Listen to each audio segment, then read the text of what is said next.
The age of 5 was a very important year for me. I saw The Never-Ending Story and I got to see Labyrinth.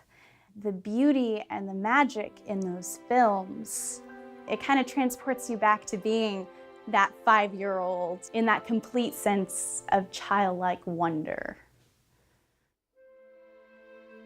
In 7th grade, I started making jewelry. I would make rings and bracelets out of seed beads, and I created my own little flower pattern. The first time I sold a piece was probably one of the most rewarding experiences ever. I was creating something that had worth. The very name of my jewelry line, Shalottlilly, is from Tennyson's The Lady of Shalott. And the first thing that she saw, other than Lancelot with her own eyes, because she had to view everything from a mirror, was a lily, a water lily. I guess I really related to the story, so that was the first thing that I thought of, and it stuck. I created my first Etsy shop back when Etsy was this teeny tiny little thing.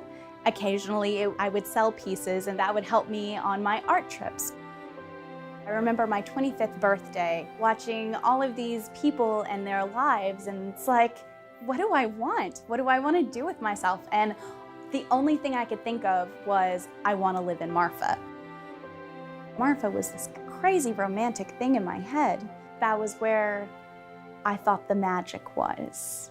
And the reality of it was less so. I ended up not creating anything for like 6 months. I had closed my shop, and it was hard to admit that the thing I had wanted most was not fulfilling. My friend Katie was doing a nursing test at Sul Ross in Alpine, which is right next to Marfa, so we decided we were going to have dinner together. She just looks at me directly like, you don't look happy. And for the first time, I actually looked at everything. No, I'm not happy. And so when those words came out, it almost felt like this giant weight had been lifted. But it was a good lesson to learn, because some people, they try to make it work, and some things just don't. And so immediately after dinner, we just packed up my things, and she took me back to Midland, where I stayed with my sister for 2 weeks before moving to Austin. I reopened my Etsy shop 2 months after I moved to Austin, when I had my first fashion show, and it being Austin, it was totally an eco show. It was really different than what I'd done before, and I was really happy with that. Over the next few years, I got married and found out we were going to have a baby. And we went for a walk one night. He's like, well, you know, you're gonna have to work and we're gonna have to do this. And then it was so strange, because he just kind of stopped and he's like, actually, that's not what we're gonna do. And I just kind of looked at him and was like, okay, what's the plan? He's like, you're really good at making jewelry. If there was ever a time to see if you could make this work, that would be now. So you're gonna stay home and you're gonna make this work. And it was amazing. I honestly didn't even know how to react to that. I almost wanted to cry, because it's like, who does that? But I guess that's what happens when you marry someone that knows you so well. As an artist, a lot of artists want to say, oh, I have to be in the mood, I have to have inspiration. No, you have to produce. That's what you have to do. So I would just sit there and crank out these pieces and start listing them on Etsy, like one right after the other. And then I started moving on to contacting different boutiques, sending them pictures of my work and seeing if it was a fit. I just decided to play with Twitter. I'd never really used it before. And Trent Reznor's wife had made some little tweet on Twitter, and me being the tired, crazy mom that I was, I messaged her this little message. I was like, I think you're really amazing. I would really like to make you a piece. And I had a response from her. And she had looked at my entire Etsy store and picked out a piece that she wanted. And it was like, holy cow, that really just happened?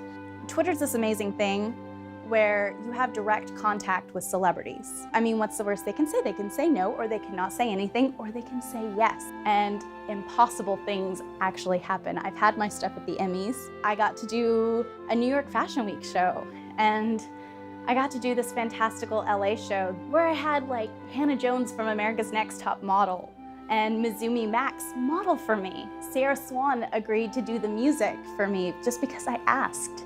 And I've actually recently just done several pieces for a Disney show. I got to see my stuff on the television for the first time a couple weekends ago. Wow. It's like, I made that. There's a thrill in getting to see your piece in any kind of film, but getting to do fantasy and sci-fi, because that's kind of where my pieces come from. That's the world I lived in even as a kid. And yes, you get to go completely outlandish and make something otherworldly, which, like, yes, that's totally what I want to do.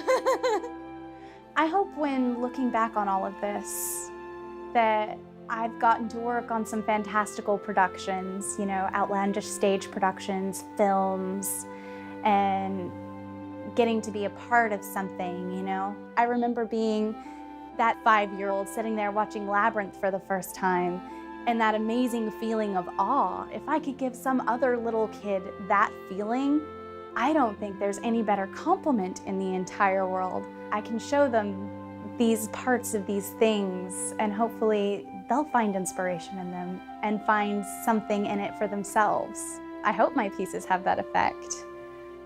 I think they do.